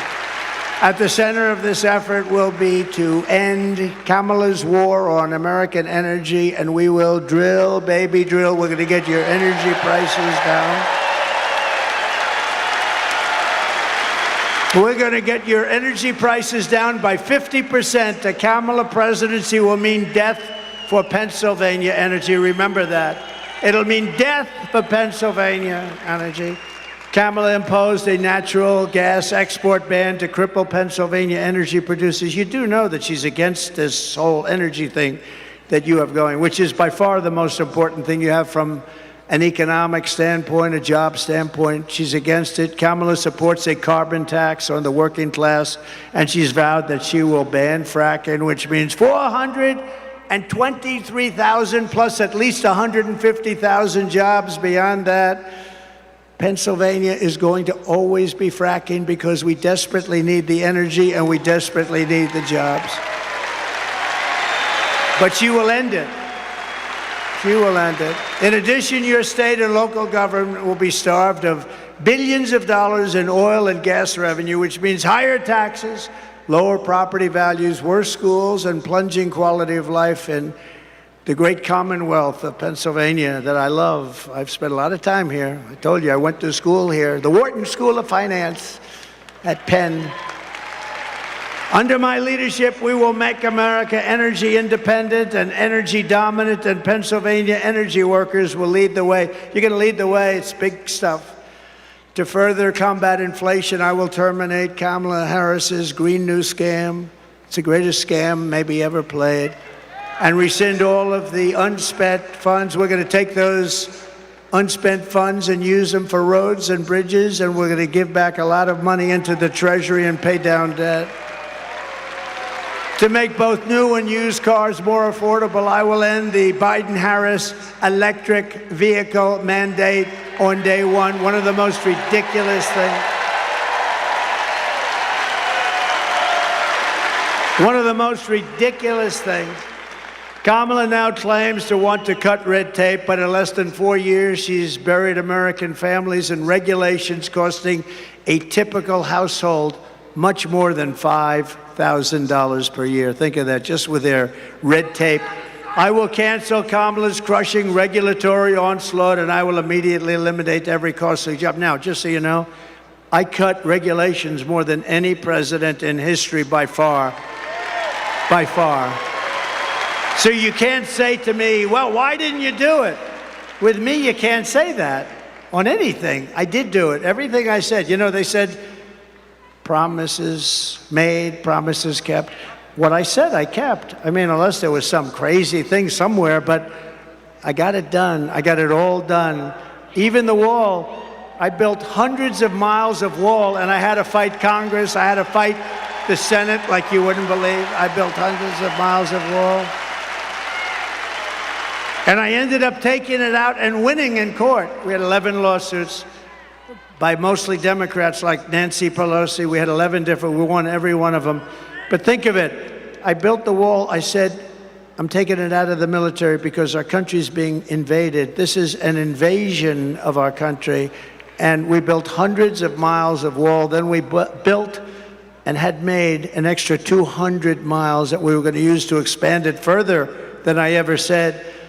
And it was made and ready to be installed. And we had a rigged election. And what happened after that was they didn't want to do it, and they sold it for 5 cents on the dollar. 5 cents. Very sophisticated stuff, too. To get economic relief to workers and families, I will make the Trump tax cuts permanent, and we will have no tax on tips, which she copied. She copied. You all know by now she came out a few days ago, and she said, there will be no tax on I said that months ago. But here's one that she hasn't copied yet. to help seniors on fixed incomes who are suffering the ravages of horrible inflation caused by Crooked Joe and Kamala. There will be no tax on Social Security. So get out. And I get it done. I will get it done. They won't. They haven't even promised it to you, but they won't get it done if they do. And I will always protect Social Security and Medicare for our great seniors, just as I did for 4 incredible years. By contrast, Kamala Harris has a 3-step plan to destroy Medicare and Social Security. She's going to destroy your Medicare. She's going to destroy your Social Security. First, she has thrown open our borders. Second, she is flooding our country with millions and millions of low-wage migrants and giving them welfare, free health care, food stamps, public benefits. And third, she wants to make them all citizens of the United States. Many of them coming from prison, many of them coming from mental institutions, and many are terrorists. She wants to make them citizens, dumping them onto Medicare and dumping them into your beautiful Social Security program. Remember, for 4 years, I saved Social Security. I never gave an increase. I never raised the age by 5 years, which is what they're going to end up doing. With me, it's staying the way it is. We have a lot of ways we're making money. We don't need to take it away from our seniors. The millions of illegal aliens pouring in under border czar. She was the border czar, right? She was the border czar. Now, about a month ago, she said, I wasn't the border czar. She was the border czar. But it doesn't matter. She was in charge of the border, 100%.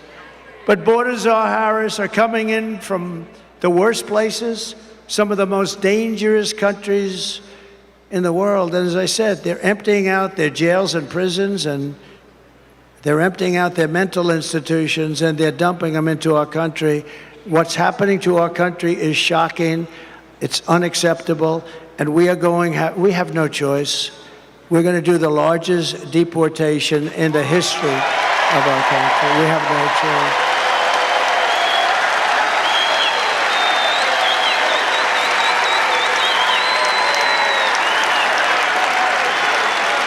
Just this week in Coney Island, 2 Kamala migrants were arrested for the rape of a 46-year-old woman, throwing her to the ground and raping her with a knife to her throat. She thought they were going to kill her. She said they weren't looking to rape me, they were looking to kill me. And it was a terrible thing. One of them had previously been arrested for raping another woman at a migrant shelter. But he was shielded from deportation by New York City's sanctuary laws, which Kamala Harris strongly supported and doesn't want to change. In Virginia, 3 weeks ago, a 54-year-old mother of 4 was leaving a 7-Eleven when she noticed an illegal alien trying to steal her car. When she tried to stop him, he ran her down and left her dead on the ground before going on to hit 2 more cars, killing 2 other drivers.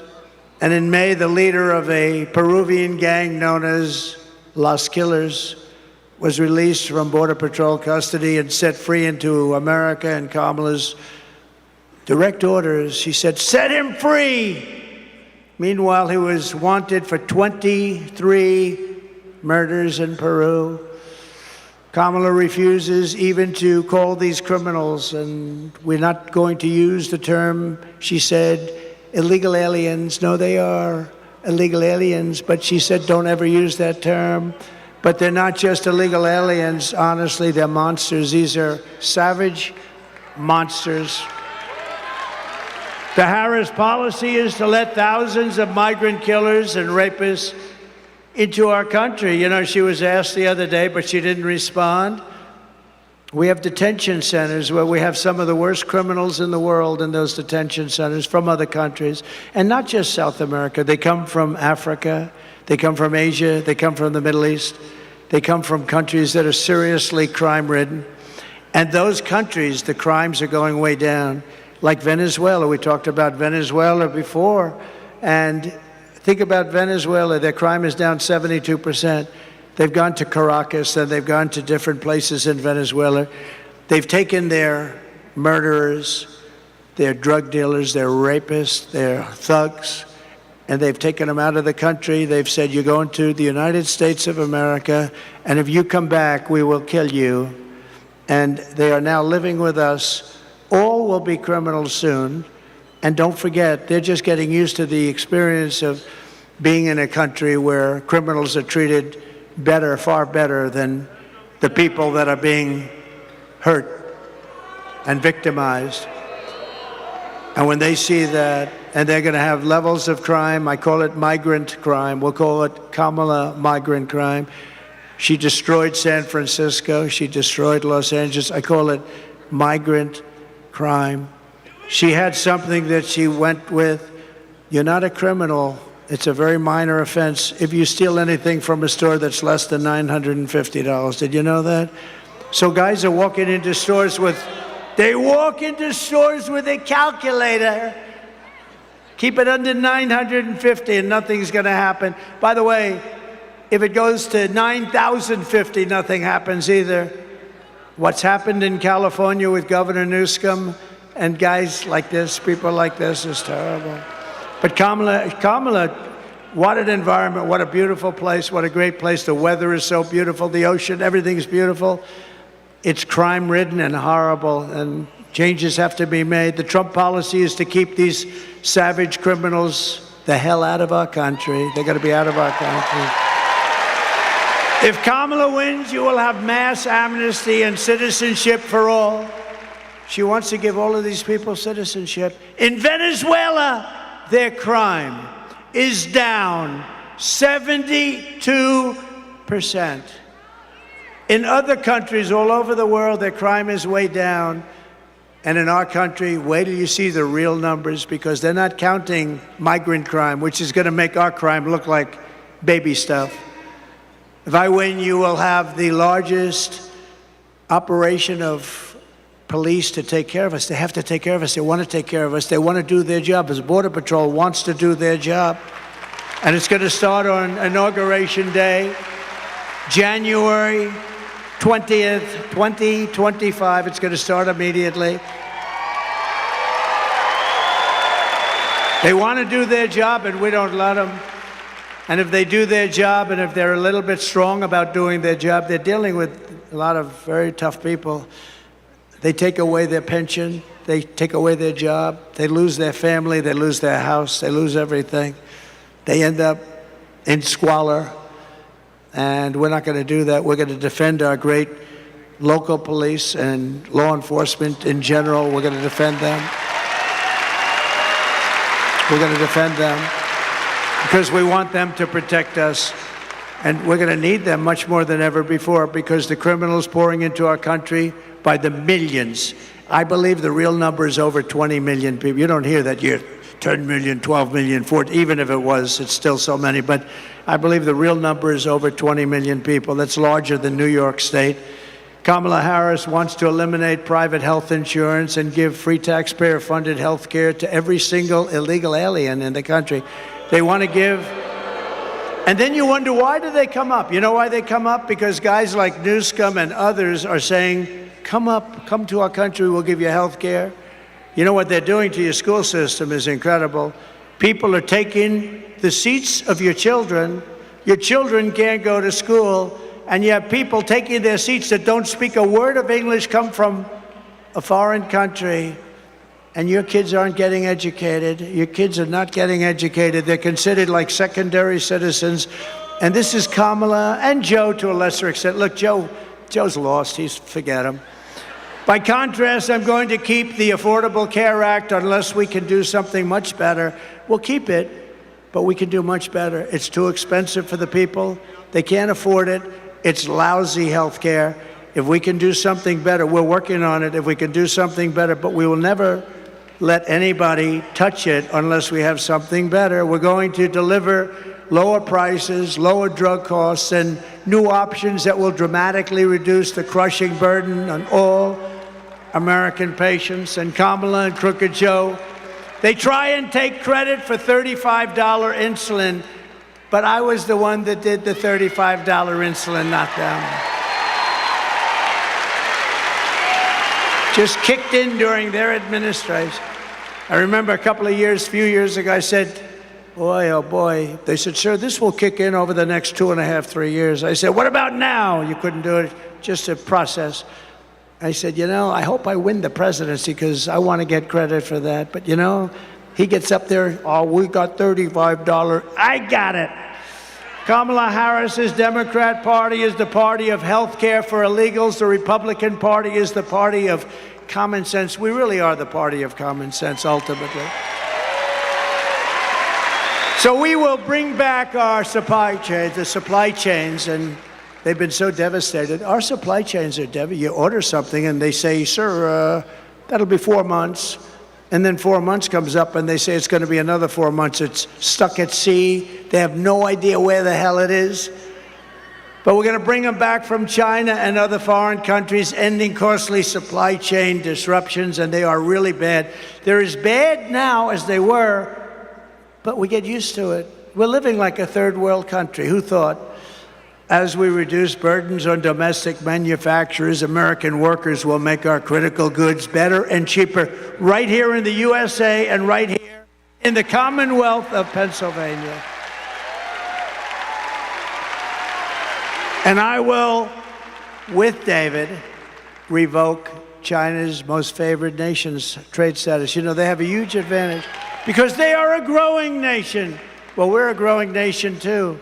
We're a nation that is crippled. We are a horribly crippled nation. And China gets all of these advantages in trade because they consider themselves to be a growing nation. Well, we're a growing nation, too. And I did that already. I will pass what will be known as the Trump Reciprocal Trade Act. If China or any other country makes us pay 100 or 200% tariff, we will make them pay a reciprocal tariff of 100 or 200% right back. You hurt us, we hurt you. It's called an eye for an eye. I will also restore peace through strength, and I will prevent World War III from happening. We will stop it.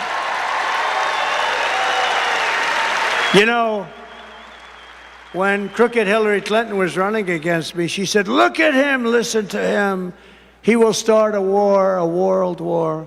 We had no wars other than I defeated ISIS in its entirety, 100% of the ISIS caliber. Listen to his rhetoric. Listen to his horrible tone. I said that horrible tone is going to keep people from fighting us, and that's what happened. We had no wars. It's been 81 years since that happened for a president. No wars other than ending some wars that we're in and defeating ISIS. 2 days ago, I watched a parade of the Taliban in Afghanistan. Did you see it? The Taliban, where they were showing all of our equipment that they took from America, $85 billion worth. 2 days ago, celebrating 3 years of the defeat of America by these guys. And I knew him very well. Abdul was the head. Abdul was not playing games with me. We had, they were executing a lot of our soldiers. And I spoke to him. I said, Abdul, don't do it anymore. There'll be no more. Anyway, I said it pretty tough. And you know what? For 18 months, we didn't have one American soldier killed in Afghanistan. And then I left.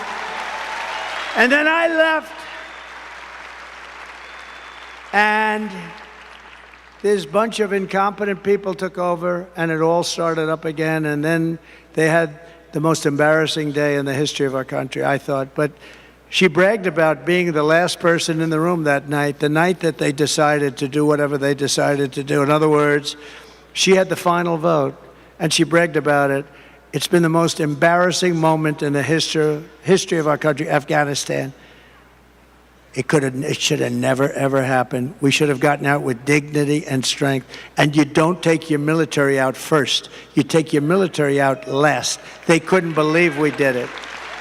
Under Trump, we will have no more wars, no more disruptions, and we will have prosperity and peace for all. And again, we're going to bring back that American dream for all of the young people in this audience and some of the old ones. This is how we will end the era of inflation, mayhem, and misery under Kamala and crooked Joe Biden, and unleash safety, prosperity, and promise for Americans of every race, religion, color and creed, every single one of them are going to understand peace and wealth. And we're going to be a dominant force again. We're going to be respected as a country again. Right now, we're being laughed at. Together, we will deliver low taxes, low regulations, low energy costs, low interest rates, low inflation. We had almost no inflation during my 4 years, almost nothing. And they went up to 9.5%, and that number is a fake number because they don't add the worst categories. It was much higher than that. But it was record-setting inflation that everyone can, we're going to make sure, afford your groceries, afford a car, afford a home, low interest rates. We're going to get it all down. We will stop the invasion. We will end migrant crime. We will support our great police. We will strengthen our military, build a missile defense shield over the top of our country, an Iron Dome. It'll be a great Iron Dome, and much of it will be made right here in the Commonwealth of Pennsylvania. Why shouldn't we have that? Why shouldn't we have that? Other countries can have it, but we can't. It was our idea. It was our, Ronald Reagan wanted it many years ago, but then, in all fairness, you didn't have the technology. Today you do.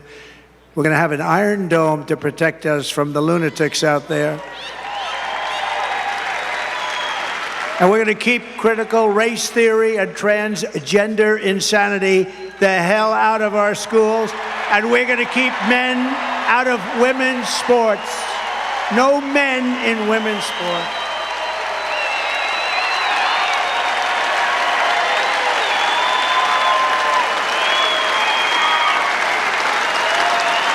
Did you see in the Olympics?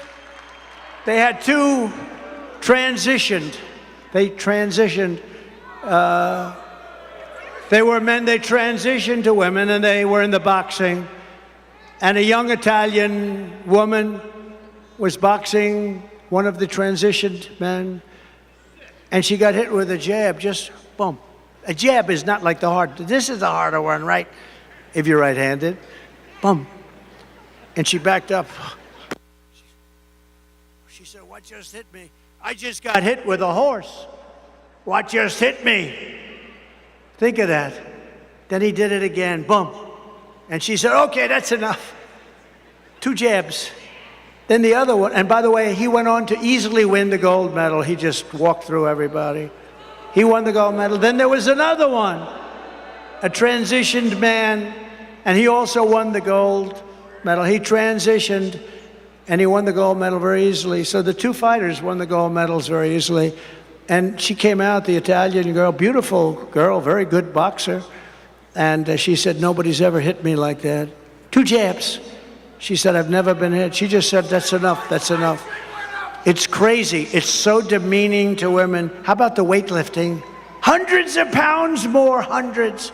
Records that haven't been broken in 18 years. 1/8 of an ounce here, 1/8 of an ounce, and they can't do it. You could do it. They can't do it. And a guy comes out, excuse me, a transitioned person. Ching. How much more is that? Oh, that's 128 pounds more. How crazy is this? Our country has gone crazy. And we're going to put it back on track. We are the party of common sense. We will defend the Second Amendment, restore free speech, and we will secure our elections. Everyone will prosper. Every family will thrive. We're going to be a thriving country again. And every day will be filled with joy, opportunity, and hope.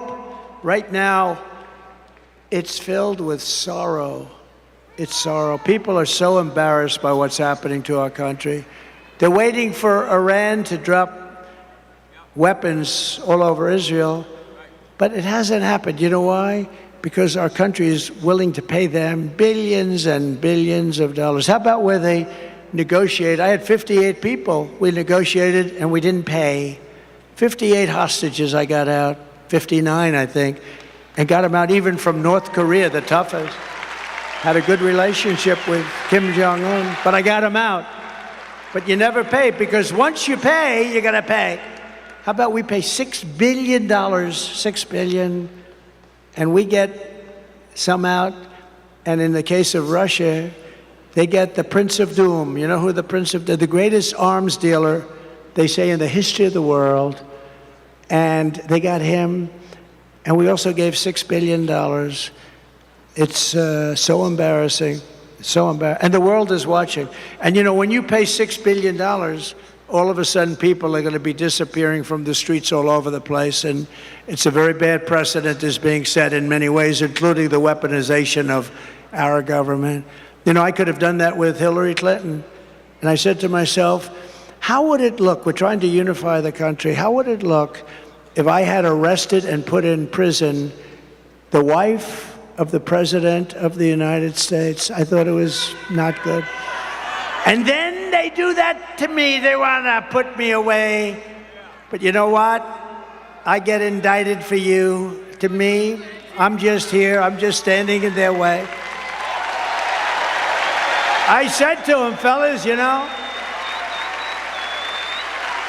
I was no fan of Hillary, but I said, how would it look if we put her in prison? We're going to put Hillary Clinton, the wife and a Secretary of State. We're going to put her in prison. But we never did this stuff. And then I came along. It's double standard. They do. They want to do it to me. So far, they've been very unsuccessful, but they would like to. We must defeat Kamala Harris, and we must stop her country-destroying liberal agenda, liberal like nobody's ever seen in the history of our country. So get your friends, get your family, register, volunteer, get out and vote for that guy right there, David. The radical left Democrats rigged the presidential election in 2020, and we're not going to allow them to rig the presidential election in 2024.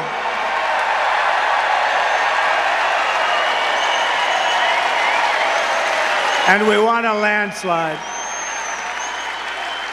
Not going to let it happen. We're not going to have a country left. You know, you need two things to start. You need a strong, beautiful, fair border, and you need fair and free elections, and we have neither, right? We have neither. On November 5th, we will save our economy. We will rescue our middle class. We will reclaim our sovereignty and restore our borders. We will put America first, and we will fight, fight, fight. We're going to fight. We're going to fight for our country.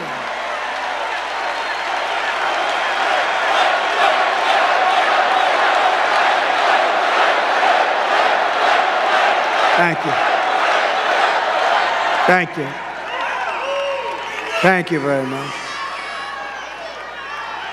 But this is a very consequential Commonwealth, as we say, but this is a very consequential vote in Pennsylvania because they say that if you win Pennsylvania, you're going to win the whole thing. We cannot let these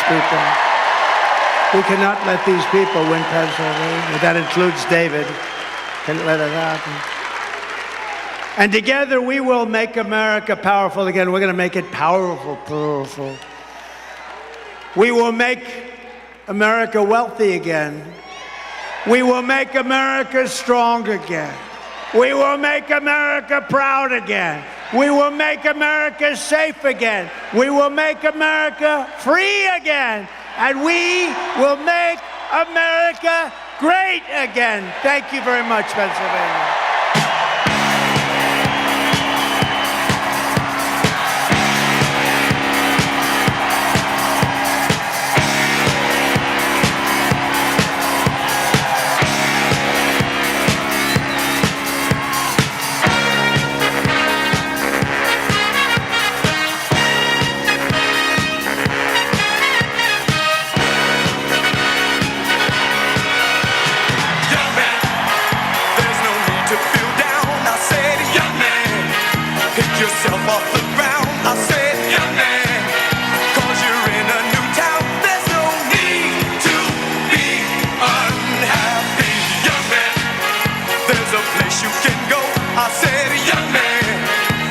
Short on your dough, you can stay there, and I'm sure you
Senator J.D. Vance has accepted CBS News' invitation to debate Governor Tim Walz in what would be the first face-to-face meeting between the two vice presidential candidates. On X, Senator Vance responded to a tweet from Governor Walz saying, "The American people deserve as many debates as possible, which is why President Trump has challenged Kamala to 3 of them already. Not only do I accept the CBS debate on October 1st, I accept the CNN debate on September 18th as well. I look forward to seeing you at both." In response, the Harris-Walz campaign released a statement on X that reads, "The debate about debates is over," assuming that Donald Trump actually shows up on September 10th to debate Vice President Harris. Then Governor Walz will see J.D. Vance on October 1st, and the American people will have the opportunity to see the Vice President and Donald Trump on the debate stage in October. Voters deserve to see the candidates for the highest office in the land share their competing visions for our future. The more they play games, the more insecure and unserious Trump and Vance reveal themselves to be to the American people. Those games end now. For more Campaign 2024 information, visit our website, cspan.org. You're looking at a live picture of Chicago's United Center, site of the 2024 Democratic National Convention. C-SPAN's coverage kicks off tomorrow, Sunday, at 2 p.m. Eastern, with a live 1-hour preview of the year's biggest event in Democratic politics. We'll be joined by DNC Senior Communications Director Matt Hill for an insider's look at the convention hall, the convention's themes, and expected speakers. We'll also hear from Chicago Sun-Times Washington Bureau Chief Lynn Sweet, who will provide political and historical context of the coming week's events.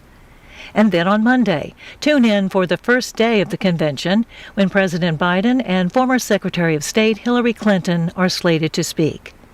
The rest of the week feature former President Barack Obama and Bill Clinton, Vice Presidential nominee Tim Walz, and others. Vice President Kamala Harris will officially accept the Democratic presidential nomination on Thursday. Watch live coverage all week on C-SPAN, C-SPAN Now, our free mobile video app, and online at cspan.org. Ahead of the Democratic National Convention this week, Democratic presidential nominee Kamala Harris and her running mate, Minnesota Governor Tim Walz, campaign on a bus tour across Pennsylvania. Sunday afternoon, they're scheduled to stop in Beaver County to give remarks. Watch that live starting at 2:25 p.m. Eastern on our free mobile video app, C-SPAN Now, or online at cspan.org. C-SPAN is your unfiltered view of government. We're funded by these television companies and more, including Buckeye Broadband.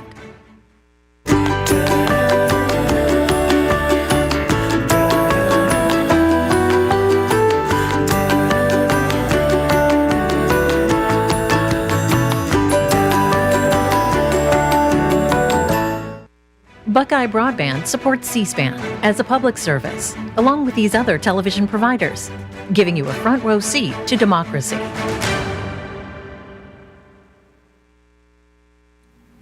The Cook Political Report's Amy Walter and David Wasserman talked about the political landscape following President Biden's withdrawal from the 2024 presidential race.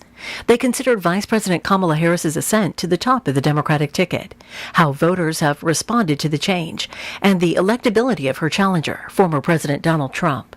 From the Brookings Institution, this is An Hour.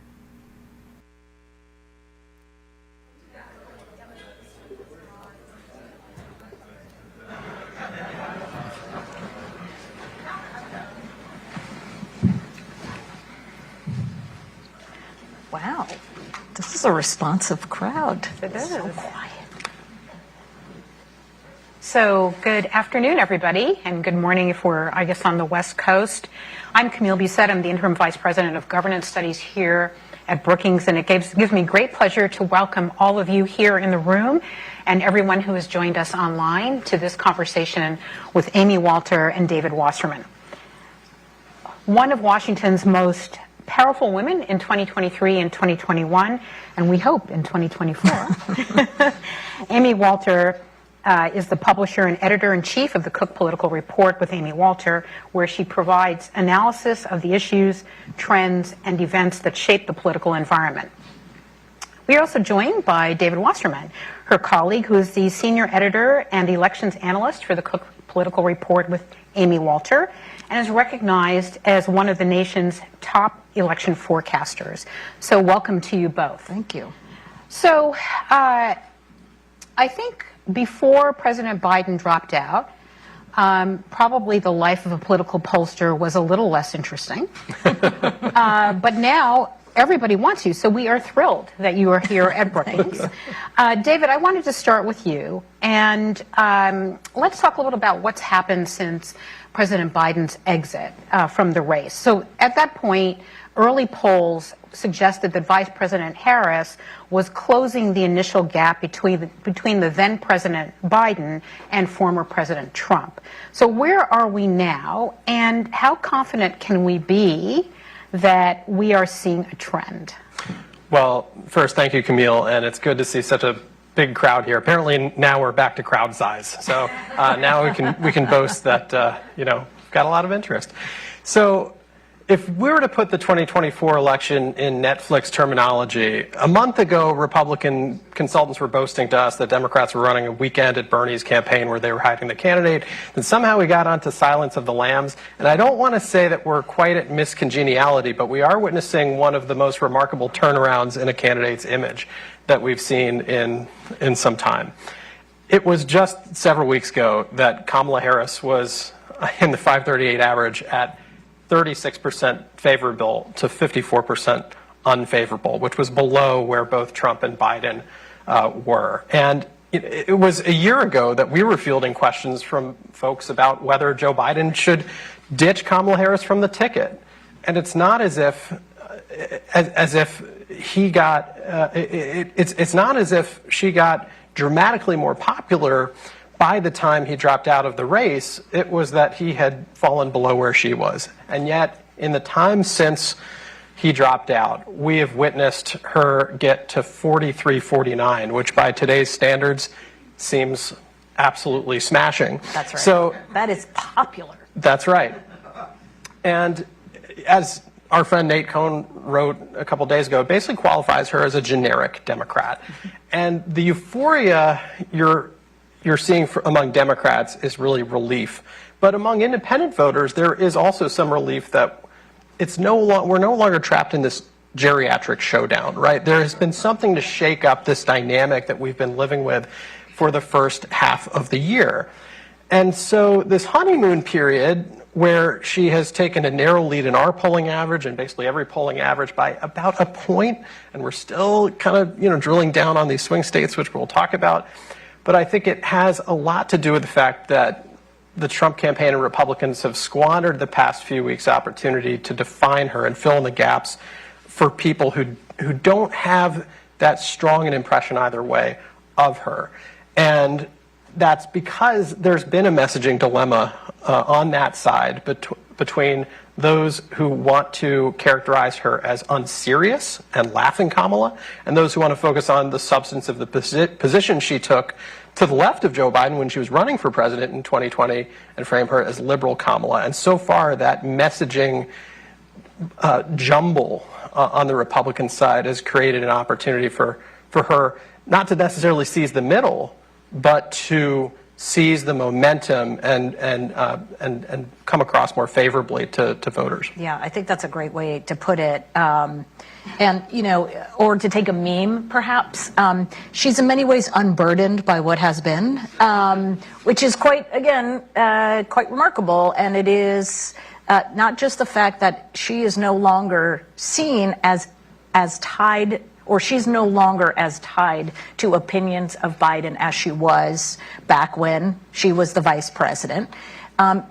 Whether it is on issues, handling certain issues, or characteristics, she's in a better position than Biden is. I think, or was. I think that David's point is a very good one. She is a new person who's in the mix, even though there's nothing new about her.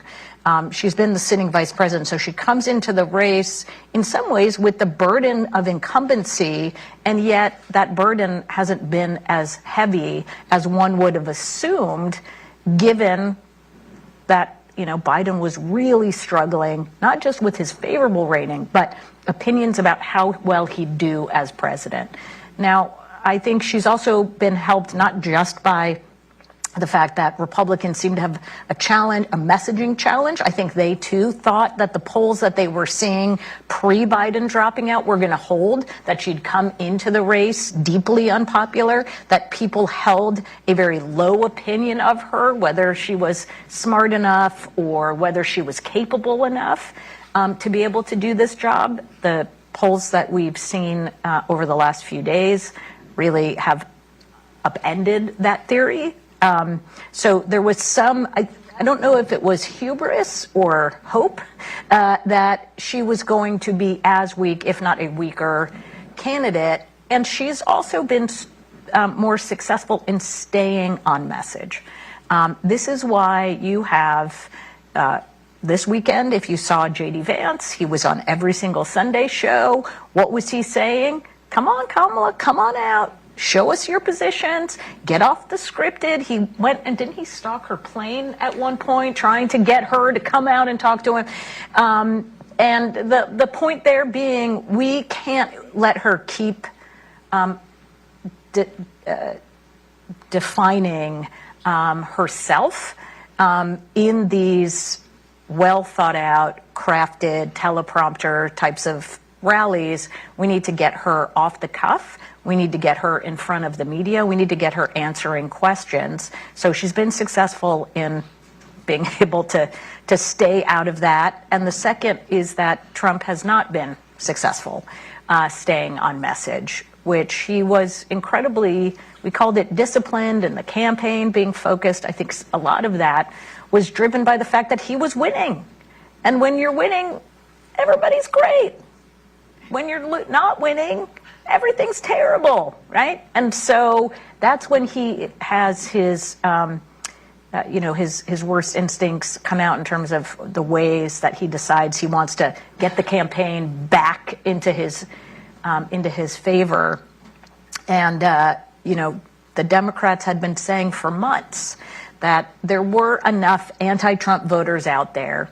They just needed to get Donald Trump in the spotlight to remind them of what they didn't like about Donald Trump. Harris has been able to do in 10 days what Biden had trouble doing in a year and a half. So it sounds like Kamala Harris has benefited from a number of sort of messaging difficulties on the Republican side, an opportunity to redefine herself. Obviously, the enthusiasm for her candidacy is translated